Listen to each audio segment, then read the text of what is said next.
నమస్తే అందరికీ. నా పేరు శివ. ఈరోజు మనం ఢిల్లీ ఎలక్షన్లో ఆమ్ ఆద్మీ పార్టీ ఓడిపోవడానికి గల కారణాలను అయితే తెలుసుకునే ప్రయత్నం చేద్దాము. ఆమ్ ఆద్మీ పార్టీ అనేది one of the strongest regional party. ప్రాంతీయ పార్టీలలో అదొక బలమైన పార్టీ.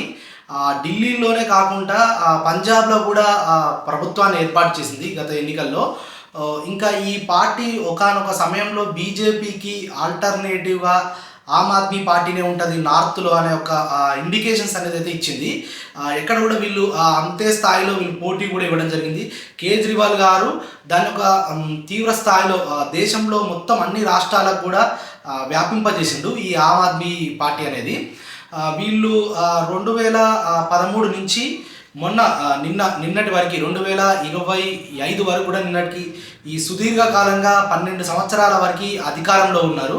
ఈ అధికారంలో 2013లో వీళ్ళు అలయన్స్తోని కాంగ్రెస్ అలయన్స్తోని గవర్నమెంట్ ఫామ్ చేసారు. తర్వాతకి 2015లో భారీ మెజారిటీతో గెలవడం జరిగింది. మళ్ళీ 2020లో భారీ మెజార్టీతో గెలవడం జరిగింది. ఇప్పుడు 2025లో భారతీయ జనతా పార్టీ గెలవడం జరిగింది. ఢిల్లీని కైవసం చేసుకుంది. ఆప్ 2వ స్థానానికి పడిపోయింది. భారతీయ జనతా పార్టీకి దాదాపుగా 48 సీట్లు పొందింది.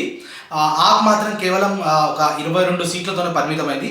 మొత్తం 70 స్థానాలు ఉన్నాయి. ఈ 70 స్థానాల్లో 22 ఆప్కి వస్తే బీజేపీకి 48 స్థానాలకు రావడం జరిగింది. ఈ విక్టరీ అనేది బీజేపీకి ఒక ప్రతిష్టాత్మకమైన విజయంగా చెప్పుకోవచ్చు. ఎందుకంటే మన దేశ రాజధాని అయినటువంటి ఢిల్లీలో అక్కడ ప్రజలు విభిన్నమైన తీర్పు ఇస్తుంటారు.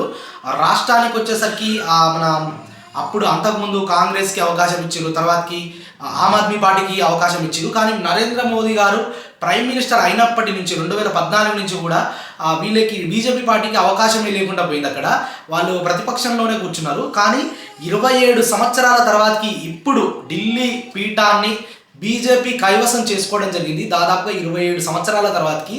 అలాగే వన్ ఆఫ్ ద స్ట్రాంగెస్ట్ పార్టీగా చెప్పుకుంటున్నటువంటి ఆప్ కూడా అక్కడ ఎక్కడైతే అది ఆవిర్భవించిందో అక్కడే ఓటమి పాలవ్వడం కూడా కొంచెం ఆ పార్టీ శ్రేణుల్లో కొంచెం నిరాశనే మనం చెప్పుకోవచ్చు. వీళ్ళిద్దరూ అసలు బీజేపీకి గెలవడానికి గల కారణాలు చాలానే ఉన్నాయి. మనం ఆపు ఓటమికి కారణాలు తెలుసుకున్నట్లయితే వాళ్ళు ఎందుకు గెలిచిరో ఈజీగా మనకు అర్థమైపోతుంది. అందులో ముఖ్యమైన కారణం ఆమ్ ఆద్మీ పార్టీ ఓడిపోవడానికి గల కొన్ని ముఖ్యమైన కారణాలు అయితే నేను వివరించే ప్రయత్నం చేస్తాను. ఆమ్ ఆద్మీ పార్టీ యొక్క ఐడియాలజీ యాంటీ కరప్షన్, అవినీతి నిరోధకంగా రాజకీయాలు చేయాలి, అవినీతి లేకుండా రాజ్యాన్ని పరిపాలించాలనే ఒక మూల సూత్రంతో ఆమ్ ఆద్మీ పార్టీ పెట్టడం జరిగింది. అలాంటి పార్టీలో బేస్ అవినీతి వ్యతిరేకంగా పోరాడము. అలాంటి పార్టీలోనే పార్టీ చీఫ్ అయినటువంటి కేజ్రీవాల్ గారు ఢిల్లీ లిక్కర్ స్కామ్లో జైలుకు వెళ్ళడం అనేది పెద్ద డ్రాబ్యాక్ ఆ పార్టీకి. ఇంకా అంతేకాకుండా కేజ్రీవాల్ గారు కూడా స్వయాన ఓడిపోవడం జరిగింది ఢిల్లీ నుంచి. ఇంకా తన డిప్యూటీ ముఖ్యమంత్రి అయినటువంటి మనీష్ సిసోడియా గారు కూడా ఇద్దరు కూడా ఓడిపోవడం జరిగింది. ఇద్దరు కూడా ఢిల్లీ లిక్కర్ స్కామ్లో ఇన్వాల్వ్ అయి ఉన్నారు. ఈ ఆరోపణలు నిజమైనగా కావాలంటే తర్వాతకి కానీ ప్రజలైతే దీన్ని బలంగా నమ్మారు. వీళ్ళు ఏ బేసెస్ మీద అయితే రాజకీయాలు చేస్తున్నారో అదే బేసు కదిలినప్పటికీ అదే కదలడంతో ప్రజల్లో ఆమ్ ఆద్మీ పార్టీకి విశ్వసనీయత అనేది కోల్పోవడం జరిగింది. ఇంకా రెండవ కారణం వచ్చేసరికి అయితే ఎప్పుడైనా ఢిల్లీలో మన ఆమ్ ఆద్మీ పార్టీ స్టేట్ ఎలక్షన్స్లో వచ్చేసరికి వీళ్ళని ఎన్నుకునేటోళ్ళు, కానీ లోక్సభ ఎన్నికలు వచ్చేసరికి బీజేపీకి పట్టం కట్టేవాళ్ళు ఢిల్లీ ప్రజలు. కానీ ఈసారి మన ఆమ్ ఆద్మీ పార్టీ, కాంగ్రెస్, బీజేపీ 3 కూడా ఇండివిజువల్గా పోటీ చేయడం జరిగింది. మన పార్లమెంట్ ఎన్నికల్లో చూసుకున్నట్లయితే ఆమ్ ఆద్మీ పార్టీకి కాంగ్రెస్ పార్టీ సపోర్ట్ చేసింది. కానీ ఈసారి మాత్రం వీళ్ళు సపరేట్గా వీళ్ళు ఇండివిజువల్గా కంటెస్ట్ చేశారు. కాంగ్రెస్ పార్టీ ఆమ్ ఆద్మీకి సపోర్ట్ చేయకుండా, అలయన్స్ లేకుండా ఇండివిజువల్గా సపోర్ట్ చేయడం జరిగింది.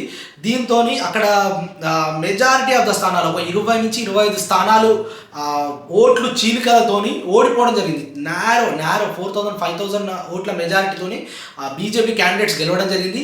ఈ కాంగ్రెస్ చీల్చిన ఓట్లతోనే వీళ్ళకి ఆమ్ ఆద్మీ పార్టీకి చాలా మైనస్ జరిగింది. బీజేపీకి అక్కడ ఎక్కువ స్థానాలు గెలవడానికి సహకారం అనేది అయింది.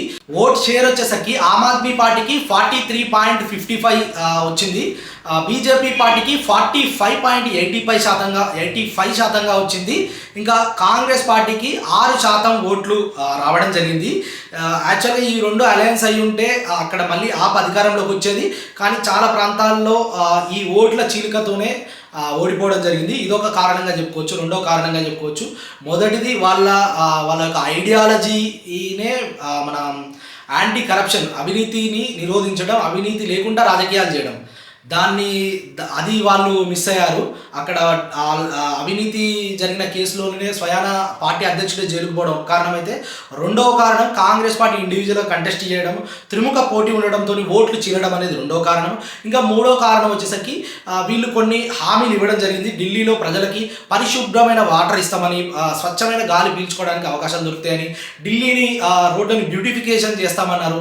ఇంకా అక్కడ యమునా నదిని కూడా సుందరీకరణ చేస్తామన్నారు. అంటే మనకి గుజరాత్లో సబర్మతి నది కావచ్చు, వాళ్ళు ఎట్లా సుందరీకరణ చేసిరో గుజరాత్లో, మనకి ఇప్పుడు కరెంట్ ఆన్ గోయింగ్ ఇష్యూ, మనకి మూసిని కూడా ఎట్లా బ్యూటిఫికేషన్ చేస్తున్నారో అక్కడ ఢిల్లీలో కేజ్రీవాల్ గారు యమునా నదిని బ్యూటిఫికేషన్ చేస్తున్నారు. దాన్ని కూడా పూర్తి స్థాయిలో అవన్నీ ఏం కాకపోవడంతో ఈ హామీల యొక్క వైఫల్యము, ఇంకా అక్కడ లెఫ్టినెంట్ ఢిల్లీ యొక్క రాష్ట్ర హోదా ఉన్నప్పటికీ అది కేంద్రపాలిత ప్రాంతము, దాన్ని లెఫ్టినెంట్ గవర్నర్ పరిపాలిస్తుంటారు. వీళ్ళిద్దరి మధ్యలో కొంచెం కాంట్రడిక్షన్ ఉండడంతో ఈ ప్రజలు ఇలాంటి తీర్పుని ఇవ్వడం జరిగింది. హామీల వైఫల్యము, ఇంకా లెఫ్టినెంట్ గవర్నర్తోని సత్సంబంధాలు లేకపోవడము, ఇదొక మూడవ కారణంగా చెప్పుకోవచ్చు.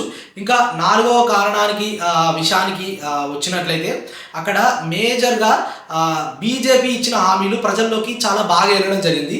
బీజేపీ ఒక 5 రూపీస్కి అటల్ క్యాంటీన్ అని చెప్పేసి 5 రూపీస్కి భోజనం అని అదొకటి పెట్టడం జరిగింది. పెన్షన్ని 2000 వరకు, ఓల్డర్ పెన్షన్స్ని 2000 వరకు వాళ్ళు పెంచిరు. ఇంకా 500 గ్యాస్ సిలిండర్, ఇలాంటి కొన్ని అట్రాక్టివ్ ఉచితాలని, గ్యారంటీలని, హామీలని బీజేపీ పార్టీ ఇచ్చిరు. ప్రజలు కూడా దాన్ని విశ్వసించారు, బీజేపీ పార్టీకి పట్టం కట్టిరు. ఇంకా లాస్ట్ 5వది చాలా ముఖ్యమైనది, రీసెంట్గానే ఫిబ్రవరిలో బడ్జెట్ పెట్టడం జరిగింది.